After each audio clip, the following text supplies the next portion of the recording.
छात्रों के आंदोलन के दौरान फ्री बिरयानी बांटकर चर्चा में आए मोहम्मद जुनैद भी रांची पहुंच गए। जुनैद यहां भी लोगों को बिरयानी बांट रहे हैं, बिरयानी फ्री में खिला रहे हैं। जब जुनैद ने जेनजी के आंदोलन में खाना बांटा था तो कई सवाल पूछे गए, सवाल उठाए गए कि इतने बड़े स्तर पर रोज खाना बांटने के लिए पैसा कहां से आ रहा है। कुछ सोशल मीडिया पोस्ट में इसे विदेशी फंडिंग से जोड़कर संदेह भी पैदा किया गया था। बाद में तो दिल्ली के सीजेपी के आंदोलन में पाकिस्तान कनेक्शन का नैरेटिव भी सामने आया। जुनैद ने जंतर मंतर पर बिरयानी बांटी तो फंडिंग पर उसके सवाल उठाए गए। रांची में वही जुनैद पहुंचे तो अब सवाल बदल गया है। क्या वही जुनैद जब रांची में प्रोटेस्ट कर रहे छात्रों को खाना खिला रहे हैं तो क्या अब कोई कहेगा कि वहां विदेशी फंडिंग है? क्या कोई कहेगा कि यह पाकिस्तान कनेक्शन है? मैं फिर से कहना चाहता हूं कि छात्रों के आंदोलन को छात्रों का आंदोलन रहने देना चाहिए।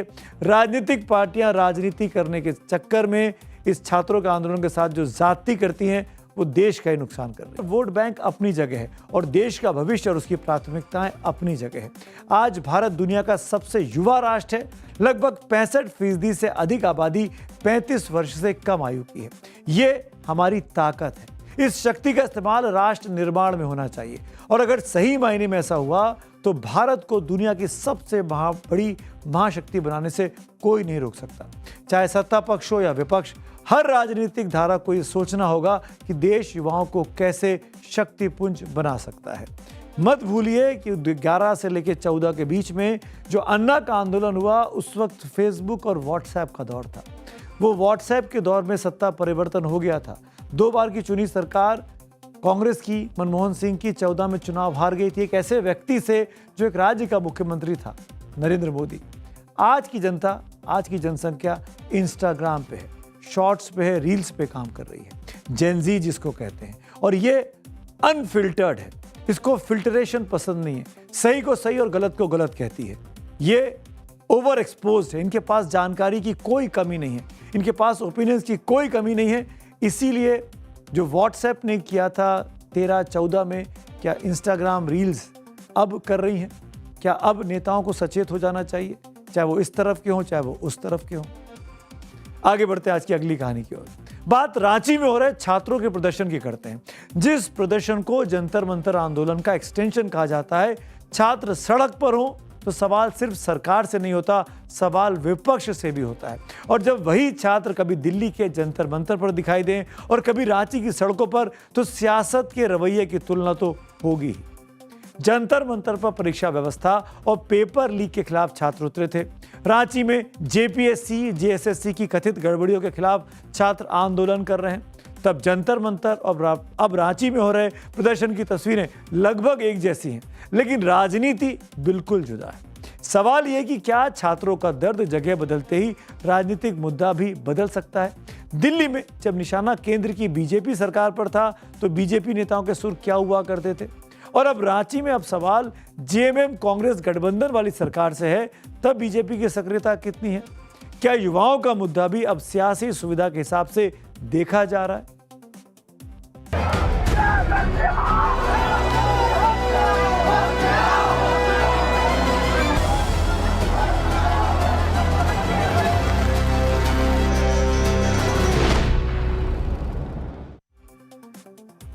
देखिए वक्त कैसे बीतता है। देखते देखते रांची में जो प्रदर्शन छात्रों का चल रहा था उसका 14वां दिन हो गया, 2 हफ्ते बीत गए। देवेंद्र नाथ महतो आमरण अनशन पर हैं, 6 छात्र भी अनिश्चितकालीन भूख हड़ताल पर हैं। हजारों छात्र जयपाल सिंह मुंडा स्टेडियम में धरने में शामिल हैं। ठीक वैसी ही तस्वीरें हैं जैसी 20 जुलाई से पहले दिल्ली के जंतर मंतर से आ रही थी। लेकिन 20 जुलाई के बाद जंतर मंतर पर जो हुआ, ऐसा कुछ भी होता रांची में नहीं दिखाई दिया है। सरकार की तरफ से आंदोलन के खिलाफ अभी तक ऐसा कोई पुलिसिया एक्शन नहीं लिया गया जैसा जंतर मंतर पर 20 जुलाई को देखने को मिला था। वहां रांची में रैलियां निकाली जा रही हैं, छात्रों के प्रोटेस्ट और मार्च निकालने पर कोई रोक नहीं है। 2 अगस्त को हजारों छात्रों ने जोरदार मार्च निकाला था। तस्वीरें बहुत सब कुछ साफ साफ कह रही हैं। चारों तरफ पुलिस का पहरा था लेकिन किसी को नहीं रोका गया। 5 अगस्त को छात्रों ने तिरंगा यात्रा निकाली। इस दौरान जोरदार बारिश होती रही। छात्रों ने हेमंत सोरेन सरकार के खिलाफ जमकर नारेबाजी की, लेकिन किसी को पुलिस ने नहीं रोका, किसी पर लाठियां नहीं बरसाई। अब 6 अगस्त यानी कल की तस्वीरें देखिए। हजारों छात्र स्टेडियम में डटे हुए हैं। राज्य सरकार के विरोध में फ्लैश लाइट मार्च निकाला गया। लेकिन मजाल है कि अभी तक पुलिस से किसी की भी झड़प की कोई खबर आपने कहीं देखी हो। ढोल नगाड़े लेकर छात्र सड़कों पर हैं, सीबीआई जांच की मांग कर रहे हैं, सरकार से जवाब तलब कर रहे हैं और यहां सरकार की तरफ से बातचीत का रास्ता भी खोला गया है। मुख्यमंत्री हेमंत सोरेन की पहल के बाद छात्रों और सरकार के बीच बातचीत के लिए एक नया रास्ता खुलता भी दिखाई दे रहा है।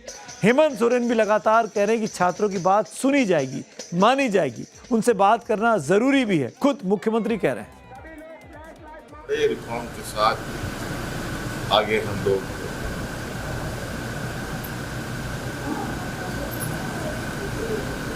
बच्चों की जो ये जिज्ञासा है, वो जिज्ञासा को उनके अनुरूप बनाने के उद्देश्य से आगे बढ़े। आज आंदोलन के बीच भूख हड़ताल पर बैठे छात्र राहुल क्रांति की तबीयत बिगड़ गई, ये भी आपको पता होना चाहिए। उन्हें एम्बुलेंस के जरिए तुरंत सदर अस्पताल भेजा गया। वहीं अनशन पर बैठे जेकेएलएम के नेता देवेंद्र महतो का कहना है कि मांगे पूरी न होने तक उनका अनशन खत्म नहीं होगा। आपको अपडेट कर दूं, उन्होंने पानी पीना और नमक लेना शुरू कर दिया है, लेकिन अन्न का त्याग अब तक महतो साहब ने किया हुआ है। आंदोलन का अधूरा रास्ता में आज तक मैं पीछे नहीं हटा हूँ। न्यायिक लड़ाई लड़ते लड़ते अगर ये सफ़ेद चादर कफन में भी बदल जाएगा तो स्वीकार है। रांची में आज एक और हंगामा हुआ है।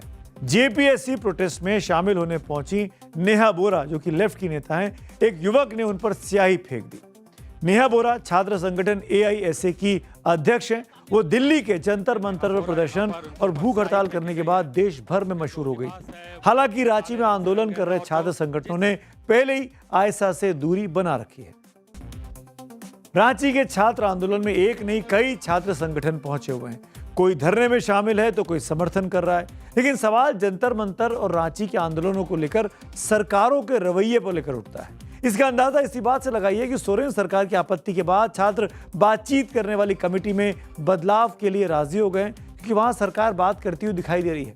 सोरेन सरकार ने आपत्ति जताई थी कि वार्ता समिति से पत्रकार और वकील को बाहर किया जाए, जिसे छात्रों ने अब मान लिया है। दूसरी तरफ राहुल गांधी ने भी, जिन पर दबाव था कि आप झारखंड के बारे में कुछ नहीं बोल रहे, वहां प्रोटेस्ट कर रहे हैं क्योंकि आपकी सरकार है, आपने चुप्पी साधी हुई है, उन राहुल गांधी ने भी अब छात्रों से वीडियो कॉन्फ्रेंसिंग के जरिए, वीडियो कॉल के जरिए बात कर ली है। झारखंड में कांग्रेस के समर्थन की मदद से हेमंत सोरेन की सरकार वहां चल रही है। राहुल गांधी ने छात्रों से उनकी सभी मांगे और दस्तावेज व्हाट्सएप पर भेजने को कहा। उन्होंने भरोसा दिलाया कि वो इस मामले को लेकर गंभीर हैं और झारखंड सरकार के सामने इन छात्रों की मांगों को जरूर रखेंगे। तो राहुल गांधी वहां पर बदलने की बात कर रहे हैं, अपनी सरकार से कहने की बात कर रहे हैं। अब सवाल है कि राहुल गांधी ने बात की तो बीजेपी के बड़े नेता छात्रों से कब बात करेंगे। ये स्थिति मैं इसलिए कह रहा हूं कि जब बीजेपी झारखंड में विपक्ष में है, लेकिन जिस तरीके से जंतर मंतर पर जेनजी आंदोलन को केंद्र की बीजेपी सरकार ने टैकल किया, उसके बाद बीजेपी के लिए उहापोह की स्थिति बनी हुई थी। हर चीज राहुल गांधी करेंगे, मोदी कुछ नहीं करेंगे। अमित शाह पार्लियामेंट में भी नहीं आएंगे और आप लोग आके पूछेंगे राहुल जी क्या करेंगे, राहुल जी ये करेंगे, राहुल जी क्या क्या करेंगे, ये बता दीजिए, लिस्ट हमें दे दीजिए मोदी जी से मंगवा के। मोदी जी क्यों नहीं आ रहे पार्लियामेंट में? बड़ा इंटरेस्टिंग है। राहुल गांधी विपक्ष के नेता थे तो यहां दिल्ली में प्रधानमंत्री निवास के बाहर धरने पर बैठ गए थे, आपको याद होगा।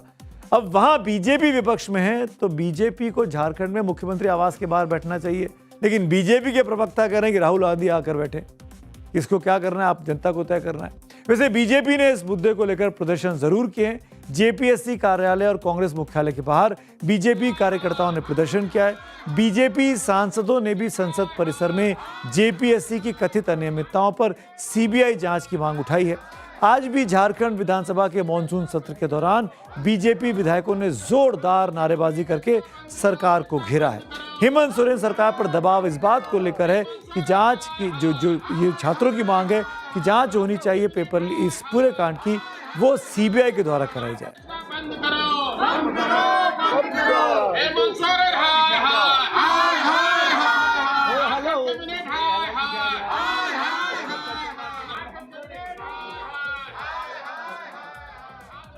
वैसे आपको बता दूं कि झारखंड के कांग्रेस के नेता तो वहां प्रोटेस्ट कर रहे छात्रों के बीच में जा रहे हैं, मिल रहे हैं, लेकिन दबाव यह था कि राहुल गांधी बात करें।